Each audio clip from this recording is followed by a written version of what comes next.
Salam saudara sekalian, bersyukur untuk hari ini kita bisa ketemu lagi dalam mata kuliah Teologi Perjanjian Lama.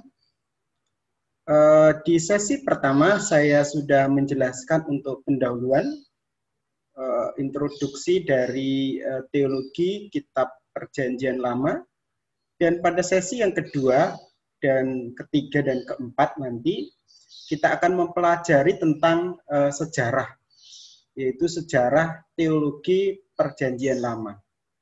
Bagaimana perkembangan teologi Perjanjian Lama itu sejak zaman Reformasi, lalu masuk ke pencerahan, lalu masuk ke dialektika, dan sampai sekarang nanti kita akan jelaskan dengan para tokoh-tokohnya yang ada, yang saat itu banyak sekali menulis tulisan-tulisan terkait dengan sejarah tonggak dari teologi Perjanjian Lama. Nah, hari ini untuk sesi kedua kita akan lihat sejarah teologi Perjanjian Lama mulai zaman Reformasi sampai ke zaman pencerahan. Nah, nanti kita akan lihat mulai zaman Reformasi sampai zaman pencerahan, dan kita juga akan lihat tokoh-tokoh yang saat itu cukup vokal untuk memperjuangkan teologi Perjanjian Lama, walaupun ya kita tahu situasi kondisi saat itu memang boleh dibilang pengaruh dari filsafat sangat kuat di antara para teolog-teolog. Mari kita akan lihat share screen-nya. Nah, saudara sekalian, ya, saudara bisa lihat di dalam bagian ini. Dalam sejarah teologi Perjanjian Lama, nah ini dari zaman Reformasi ke zaman pencerahan, ini memang mau tidak mau sangat dipengaruhi, ya, seperti itu. Sangat dipengaruhi dengan situasi kondisi waktu itu, khususnya pengaruh filsafat rasionalisme yang menekankan akan akal budi itu begitu sangat kuat. Di mana pada waktu itu memang penggunaan akal budi itu menjadi segala sesuatu pada zaman pencerahan itu. Nah, dengan kata lain bahwa akal manusia dipakai sebagai patokan. Nah, di situ ya, sebagai patokan serta sumber utama dari pengetahuan yang sahih. Jadi dalam situasi saat itulah memang teologi Perjanjian Lama berkembang.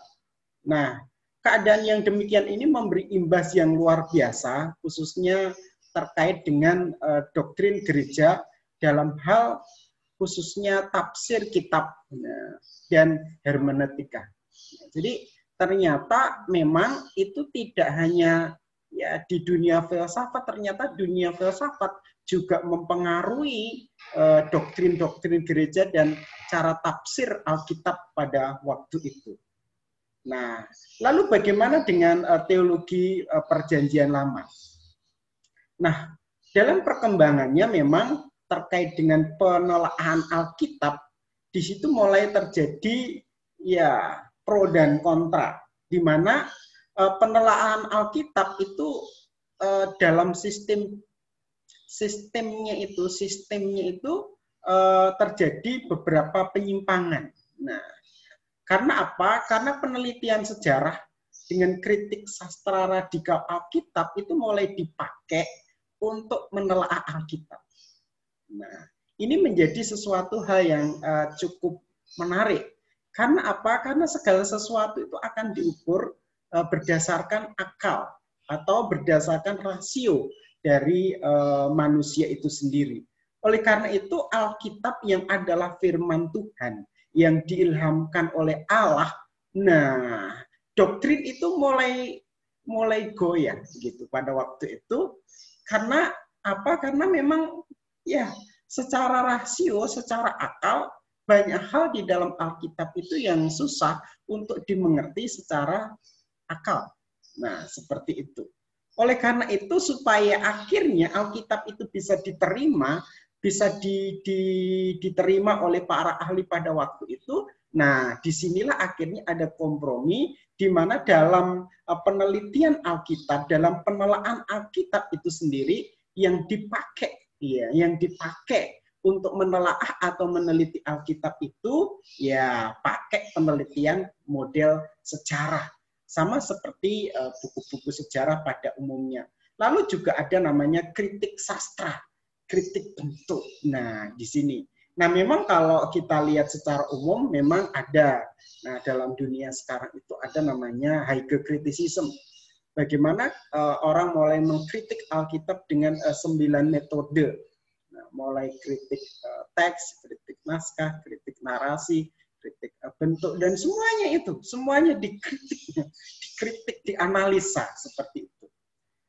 Nah, memang pada waktu itu ada banyak tokoh-tokoh yang ada. Misalnya nanti kita akan bahas ya, J.B. Whiter, lalu Jane Astrup, dan semuanya. Nah, mari kita akan lihat untuk bagian selanjutnya. Nah, sekali lagi saya sampaikan bahwa pada zaman pencerahan itu, ya filsafat rasionalisme memang begitu kuat. Dan mempengaruhi dalam hal penelaahan Alkitab dan mempengaruhi terkait dengan pemahaman akan doktrin gereja. Nah, seperti itu. Lalu rasionalisme pada waktu itu bertujuan untuk apa? Nah, memang sebenarnya filsafat ini adalah filsafat yang menyesatkan karena filsafat ini sekali lagi berpedoman pada penggunaan akal pikiran untuk menilai segala sesuatu. Jadi kalau segala sesuatu tidak sesuai dengan akal, pikiran, dan logika, mereka akan tolak. Nah, kita tahu kembali tadi bahwa Alkitab banyak yang susah untuk dimengerti secara akal. Akibat dari rasionalisme yang masuk ke dalam dunia teologi, dunia penelaahan Alkitab, dan dunia tafsir Alkitab, hermeneutik Alkitab. Nah, di sini akibatnya apa? Nah, di sini ya pertama itu meninggalkan pandangan ortodoks gereja tentang pengilhaman, otomatis kan begitu. Karena berbicara tentang pengilhaman itu sesuatu yang memang susah diterima secara logika. Nah, jadi pengilhaman Alkitab itu kalau dipandang dari sudut logika susah dipahami. Nah, kita tahu bahwa di dalam pengilhaman itu bagaimana Roh Kudus memimpin para penulis Alkitab itu waktu mereka menuliskannya. Nah, di sini Roh Kudus bekerja luar biasa. Roh Kudus mengurapi, memimpin, sehingga apa yang mereka tulis, sehingga apa yang ditulis oleh para penulis Alkitab itu tidak ada yang salah. Nah, tidak ada yang salah. Nah, disinilah akhirnya susah dimengerti. Nah, tidak ada yang salah. Nah, seperti itu. Nah, jadi itu sisi pengilhaman.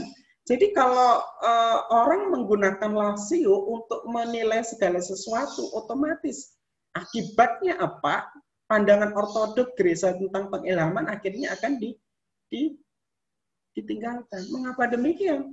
Karena nanti kalau pakai rasio untuk menilai ya Alkitab itu sendiri, akhirnya Alkitab akan dianggap seperti buku biasa, ya kan? Seperti buku biasa. Apalagi tadi kita baca tadi di atas bahwa penelitiannya sejarah. Jadi menganggap Alkitab itu seperti buku sejarah saja. Ya, jadi mereka menilainya seperti itu. Nah, inilah bahaya. Kalau Alkitab dianggap sebagai buku sejarah, lalu menelitinya sebagai memakai penelitian sejarah, akhirnya ya otomatis pandangan ortodoks gereja tentang pengilhaman akhirnya ditinggalkan. Nah, itu. Lalu yang kedua memang mensejajarkan kitab suci dengan semua dokumen atau literatur kuno, otomatis kan. Kalau pengilhaman sudah ditiadakan, lalu ya kita akan melihat kitab suci itu sama seperti buku-buku yang lain. Buku-buku kuno yang lain. Nah, kita tahu bahwa pada waktu itu banyak buku-buku kuno yang boleh saya bilang sangat sangat diagung-agungkan dan sangat dianggap sebagai buku yang luar biasa. Ya, seperti Shakespeare atau buku-buku itu yang buku-buku yang memang mereka luar biasa. Ya, luar biasa. Dan itu buku ciptaan manusia, tidak ada pengilhaman di sana. Nah, jadi saudara sekalian, rasionalisme menyebabkan orang-orang ini memakai rasionya untuk menilai. Dan menilai. Dan di sini pada saat mereka ketemu dengan Alkitab, jelas mereka menganggap bahwa Alkitab itu sama seperti dokumen atau literatur kuno. Nah, mengapa demikian? Yang tadi, yang pertama karena ya pandangan ortodok bahwa Alkitab itu diilhamkan sudah nggak ada.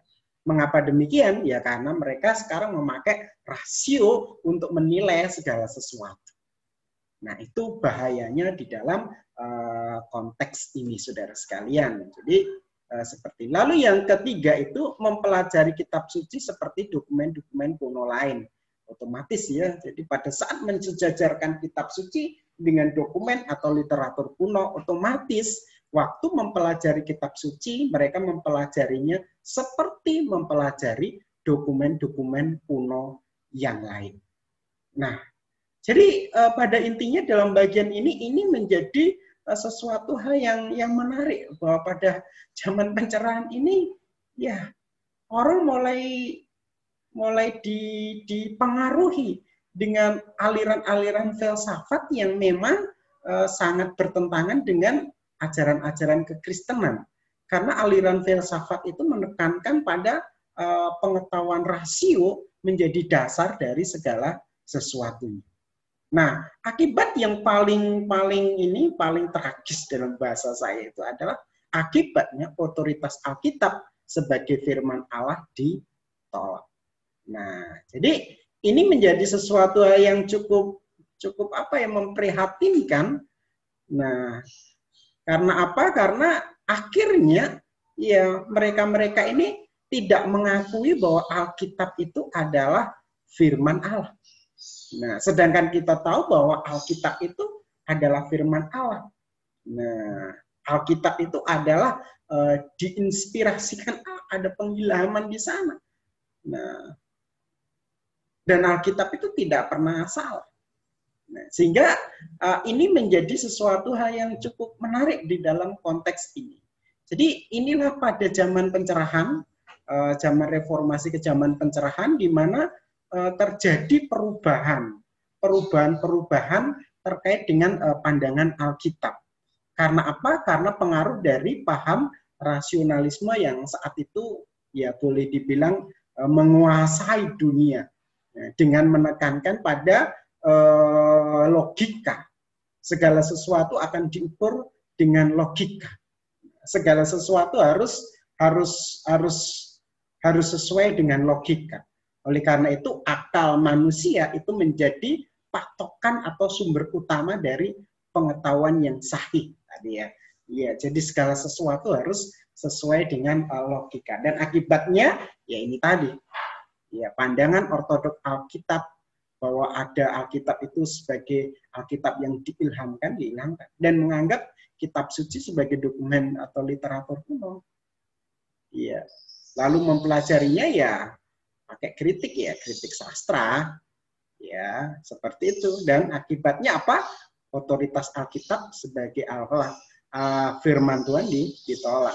Dan otomatis ini Alkitab kan bisa salah, ya, gitu kan, bisa salah. Jadi boleh dibilang ini Alkitab itu sebagai inerrans, jelas tidak bisa, betul ya? Karena Alkitab bisa salah dan semuanya. Nah, itulah kondisi pada zaman pencerahan. Nah, jadi pada zaman pencerahan itu situasinya seperti itu. Nah, apakah ada tokoh-tokohnya? Nanti saudara akan dapat tugas dari saya untuk mencoba untuk menganalisa tokoh-tokoh ini. Nanti di kuis saudara bisa menganalisa. Cuma saya akan menjelaskan sedikit terkait dengan tokoh-tokoh ini. Yang pertama itu Johann Solom Semmler. yaitu tahun 1725 ini Masehi ya. Nah, Johann Solom Sampler ini boleh dibilang membuat sebuah buku. Nah, bukunya ini menjadi boleh dibilang menjadi bahan untuk ajarannya. Nah, dalam Treatise in the Free Investigation of the Canon, nah ini salah satu bukunya, menyatakan bahwa firman Allah sama sekali tidak identik dengan Alkitab. Ini tokoh-tokoh pada waktu itu ada di dalam bukunya. Nanti saudara bisa lihat di diktat ya. Tidak semua bagian di Alkitab itu diilhamkan. Ini karena pengaruh dari rasionalisme. Alkitab merupakan salah satu dokumen sejarah yang murni sebagai sebagaimana dokumen-dokumen lain, sehingga Alkitab harus dipelajari dengan metode yang murni, bersifat historis kritis.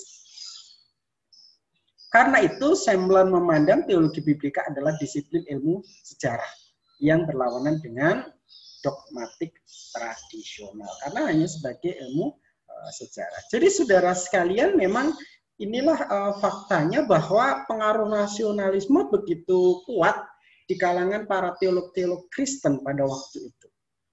Nah, dan pengaruhnya apa? Ya pengaruhnya terhadap mereka yaitu hasil karya mereka. Nah, dari hasil karya mereka akan kelihatan sejauh mana pengaruh dari rasionalisme itu mempengaruhi mereka, teologi mereka, dan pikiran mereka, dan karya mereka. Nah, pada saat mereka menuangkan karyanya akan kelihatan. Nah, di sini kalau kita lihat secara lebih detail di sini, tidak semua bagian dari Alkitab itu diilhamkan. Nah, ini memang menjadi cikal bakal dalam konteks sekarang ini. Ada teologi yang mengatakan bahwa ya Alkitab itu tidak semuanya firman Tuhan. Oleh karena itu mereka punya pandangan Alkitab itu berisi firman Tuhan. Ada bagian-bagian Alkitab yang adalah firman Tuhan. Ada bagian-bagian Alkitab yang bukan firman Tuhan. Atau mungkin ragu-ragu. Nah, nanti kita akan pelajari itu di akhir-akhir itu ada teologi liberal dan ya macam-macam teologi di sana. Nanti kita akan lihat bagaimana mereka melihat Alkitab itu berisi. Ya, berisi artinya ada bagian-bagian yang adalah firman Tuhan dan ada bagian-bagian yang bukan firman Tuhan. Nah, jadi begitu. Nah, metode yang dipakai yang jelas di sini historis dan kritis. Ini sebenarnya masuk dalam kategori hagiokritisisme untuk mencoba menganalisa Alkitab itu sendiri. Nah, akibatnya apa ya? Akibatnya ya teologi biblika dalam konteks pemahaman Johann Solom Sampler ini disiplin ilmu sejarah. Dan itu otomatis berlawanan dengan dogmatik tradisional tentang pengilhaman Alkitab. Nah, jadi nanti saudara boleh ini analisa lagi tokoh ini dengan mengumpulkan bahan-bahan yang lebih banyak untuk melihat sejauh mana apakah ada penyimpangan atau ada kebenaran atau bagaimana. Nanti saudara bisa menganalisa tokoh ini. Lalu yang selanjutnya, tokoh yang saya ambil yaitu siapa di sini? Kita lihat, ya Gottlieb Traugott Zachariah. Ya, Gottlieb Traugott Zachariah tahun 1771. Iya, di sini. Nah, Gottlieb ini dalam tulisannya, wah ini pakai bahasa Jerman ini. Ini susah saya membacanya. Nanti saudara lihat di diktat ya supaya saya tidak salah ngomongnya. Ya, ini dalam tulisannya tentang Beblaise, ini ada kelanjutannya, nanti saudara cek di diktat. Nah, di sini dikatakan bahwa ini merupakan hasil dari eksegesis ya yang begitu jadi konsennya gotif gitu. Dia membangun sebuah tulisan. Nah, tulisan ini merupakan hasil dari eksegesisnya. Di mana Sakaria berusaha membangun suatu sistem pengajaran yang didasarkan pada Alkitab sebagai firman yang diilhamkan.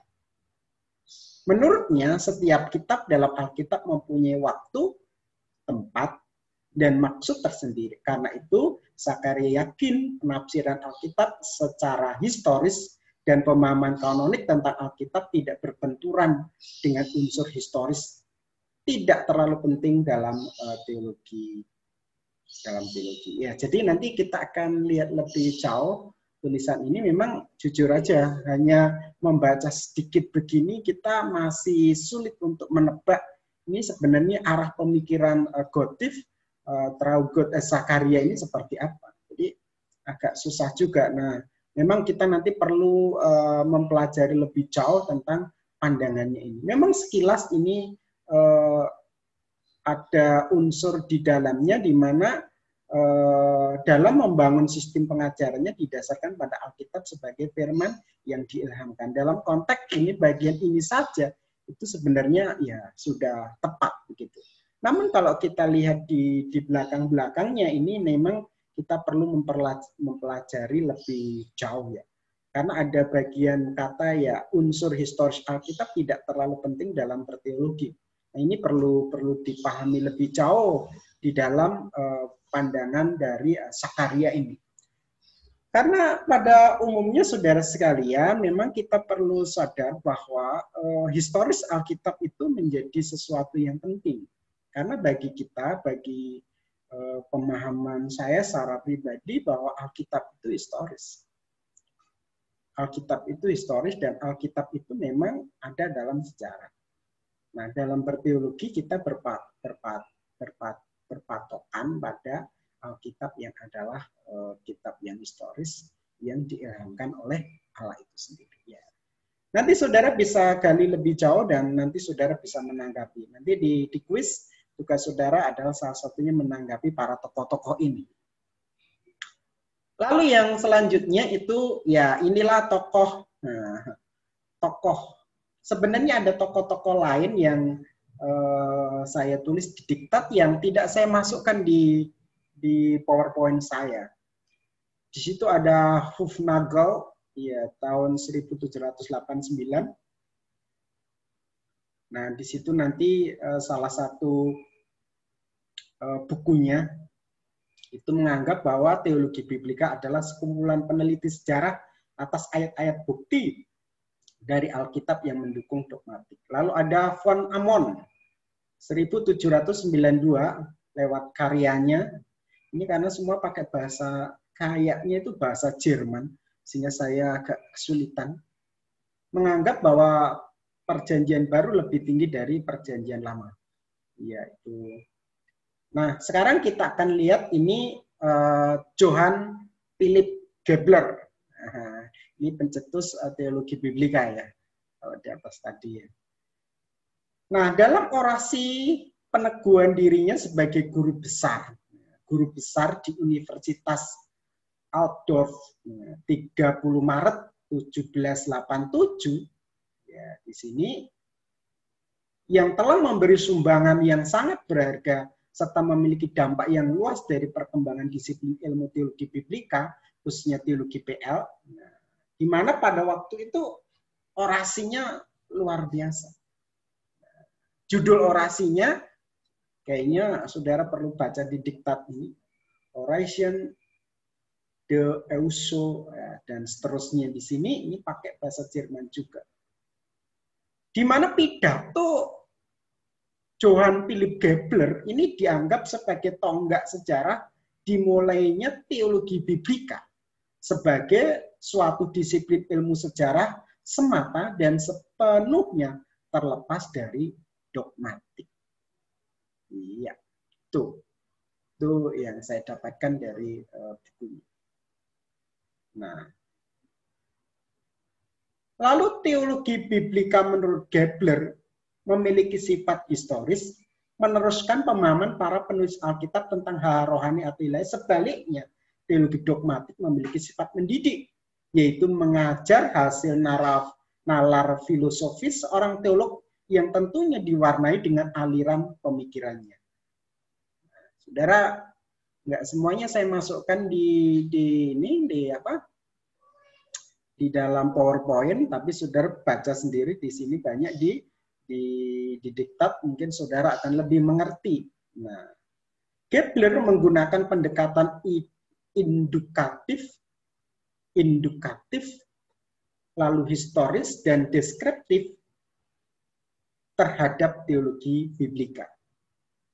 Oleh karena itu, di dalam pendekatannya itu ada 3 pertimbangan metodologi yang Gebler sampaikan. Nah, apa itu? Saudara bisa baca dalam bagian ini di diktat. Ilham dari kitab suci harus dihapuskan karena Roh Allah tidak menghancurkan kemampuan pribadi setiap orang kudus untuk memahami berbagai hal. Yang penting menurut Gebler adalah bukan otoritas ilahi, melainkan hanya apa yang dipikirkan oleh para penulis Alkitab. Ini bagian-bagian yang saya baca aja, dan saudara saya rangsang untuk mulai mencoba untuk melihat ini pernyataan Gebler ini seperti apa.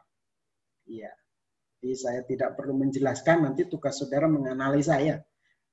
Lalu yang kedua adalah teologi biblika bertugas mengumpulkan secara teliti, ya, secara teliti berbagai konsepsi dan berbagai gagasan dari setiap penulis Alkitab, karena Alkitab tidak hanya berisi gagasan satu orang saja. Tugas ini dapat dilaksanakan dengan cara menerapkan metode penelitian sejarah sastra dan sejarah filosofis. Silakan nanti saudara tanggapi. Lalu yang ketiga, sebagai disiplin ilmu sejarah, teologi biblika bertugas untuk menyelidiki gagasan-gagasan mana yang penting, yang berlaku saat ini, dan mana yang tidak berlaku pada zaman kita. Nah, jadi itu boleh saya bilang hal penting menurut Gebler terkait dengan ya pendekatan yang dipakainya. Di sini kalau di diktat saya tulis pendekatan ini didasarkan pada 3 pertimbangan metodologi. Pendekatannya apa? Ya tadi indukatif, historis, dan deskriptif terhadap teologi. Jadi pada saat membuat teologi biblika, Gebler memakai pendekatan ini. Lalu pendekatan ini didasarkan pada pertimbangan metodologi 3 tadi. Saudara nanti tugasnya adalah mencoba untuk lebih membaca lagi ini pendapat-pendapat Gebler, dan saudara mulai menganalisa. Itu tugas saudara untuk quiz untuk minggu ini ya, seperti itu. Iya, kayaknya sudah selesai. Nah, iya. Jadi memang karya Gebler ini akhirnya menginspirasi saudara. Jadi karya Gebler ini akhirnya menginspirasi untuk para tokoh-tokoh atau penulis-penulis teologi biblika lainnya. Nah, yang salah satu yang dipengaruhi oleh karya Gebler itu adalah Josh Loren Bauer. Untuk pertama kalinya menerbitkan buku teologi PL dengan judul Teologie des Alten Testament. Pada tahun 1796 di Leipzig. Setelah itu muncul karya W.M.L. de White yang berjudul Biblis Dogmatik. Ya, Biblis Dogmatik tahun 1813. De White adalah murid Gebler, seorang rasionalis yang meninggalkan sifat rasionalisnya kemudian mengembangkan filsafat dialektika yang kemudian dipopulerkan oleh Immanuel Kant. Nah, jadi saudara sekalian secara umum memang kita perlu hati-hati untuk menanggapi boleh dibilang itu pemikiran-pemikiran para teolog-teolog ini. Karena apa? Karena ya memang ini pemikirannya memang luar biasa, tetapi kalau kita tidak hati-hati, ya kita bisa tersesat juga gitu. Karena pemikirannya kadang sangat rasional karena waktu itu memang rasionalisme begitu kuat. Nah, begitu kuat mempengaruhi mereka. Tetapi yang jelas memang kita harus kembali kepada ya pemahaman kita awal. Jadi ini merupakan sejarah yang memang sudah terjadi di dalam sejarah dan kita harus hati-hati supaya kita tidak tersesat di sana.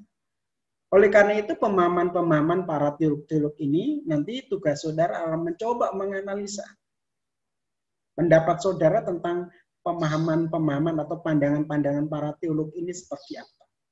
Memang kalau di PowerPoint itu mungkin lebih sedikit. Nah, saudara lebih jelasnya membaca di diktat. Sehingga akhirnya saudara bisa mendapatkan intisari dari ini Bapak ini tokoh ini maksudnya apa? Pemahamannya apa? Pemikirannya seperti apa? Iya, seperti itu. Dan saudara bisa mendapatkan nih pemikirannya seperti apa. Sejauh mana pengaruh teologi rasionalisme itu terhadap pemikiran-pemikiran bapak-bapak, para teolog-teolog ini. Nah, itu tugas nanti saudara akan coba menganalisa nih para tokoh-tokoh ini. Ya, saya rasa itu cukup untuk saat ini. Untuk sesi ini. Nanti sesi berikutnya kita masih akan kembali ke sejarah dan nanti kita akan lihat untuk sejarah zaman pencerahan dan seterusnya ya. Nah, ini kan zaman reformasi ke zaman pencerahan. Nanti saudara akan bertemu dengan para tokoh-tokoh juga dan coba menganalisa alur dari tokoh-tokoh ini seperti apa. Apakah semakin hari semakin sesat atau semakin hari semakin baik? Ataukah ada tokoh yang mencoba untuk ya kembali ke doktrin ortodok, doktrin awal.